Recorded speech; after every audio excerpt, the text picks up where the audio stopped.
Interesting you mentioned, Sehwag. My next question is kind of tied to it. So maybe you might have to find a different example now. Was that you have written and watched about so many different cricketers. So is there any one particular cricketer that when you were watching them, writing about them, that you felt that this cricketer has reached their hull, their zones, they've reached the flow state, and what they were doing at that moment, they're operating in a completely different dimension. This is not even human. This is, in a way, it's a spiritual experience just to watch them play. Yeah, I mean, of course, Sehwag was one. I think the other one was Brian Lara. I watched him score a double hundred, his last Test 100, in fact, in Multan on the 2006-07 tour that West Indies made. And, that wasn't a great West Indies side. It was fairly weak. They were beaten by Pakistan 2-0. But Lara scored in the drawn test at Multan. He scored a double hundred, took 26 off a Danish Canaria over. And he was he was beautiful to watch, like in that entire innings, amazing to watch, as always. But there was this moment when I think he was past 100, and Pakistan were already realizing that, okay, it's going to be tough to stop him, so we've got to make some plans. And Inzi was captain, I think, and in that period, Lara had scored a couple of hundreds against Pakistan already. So he'd scored one in West Indies, great 100 over there, and then he was on 100 now.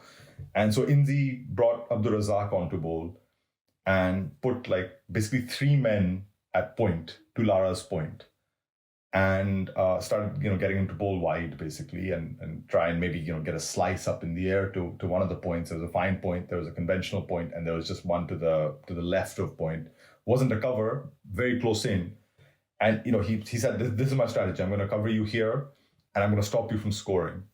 And Lara, of course, he saw the first two balls of it from Razzaq. First two balls went past, I think, the outside. He didn't play them. They were a little bit wide.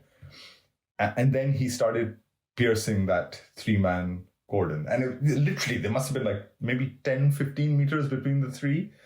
And Lara hit one boom to the right of the finest guy, then hit one through the middle of the first two guys, and then hit one through the middle of the second two guys there. And it was and he was literally you could see that he was doing it. You could see that this guy is and whether it was him in his own hull or in his own zone, I think that's what he was always like. If you gave him a challenge, then he would not just prevent that challenge, he would actively beat you down. And so, the way he just picked, he was okay, right, now I'm going to hit you here, now I'm going to hit you here, and now I'm going to hit you here. Each of the times I'm going to hit you through these gaps, and, you won't know what to do after that. And it was just amazing to watch. And it reminded me of a story, I think, that Rahul Bhattacharya wrote about once. Great writer, Rahul, great friend, of course, but I'm trying to remember what innings it was, but Lara was batting against Australia. And I think McGrath was bowling at him, and I'm trying to remember the exact detail, but basically he pulled a fielder away from, I think, deep mid-wicket and took him to point. And telegraphing that he was going to start bowling outside his off stump now. And Gilchrist is the guy who tells the story behind the stumps. Gilchrist apparently just heard Lara say, he hissed, Rahul wrote, he hissed mistake. And next, three balls, I think he just pulled these balls from outside off stump through mid-wicket. He just telegraphed it. He just hissed mistake, and then just bam, bam, bam. You shouldn't have moved that fielder from there, because now I'm going to pepper that area right there. And I'm going to do it because I'm good enough.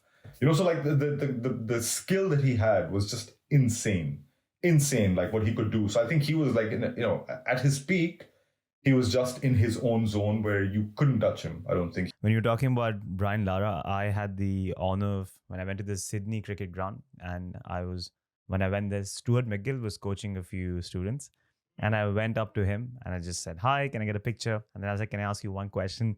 Who was the toughest batsman you ever bowled to?" And he looks at me and he says, "It's not who you're thinking." And he says it was Brian Lara, because what he said was, Sachin, you could make plans, and then it was tough to get Sachin out, but you could take that as a challenge. But bowling to Brian Lara was demotivating. He felt like whenever he used to bowl to Brian Lara, he used to feel like, why am I a bowler? I should just give this up completely, because he used to toy with him.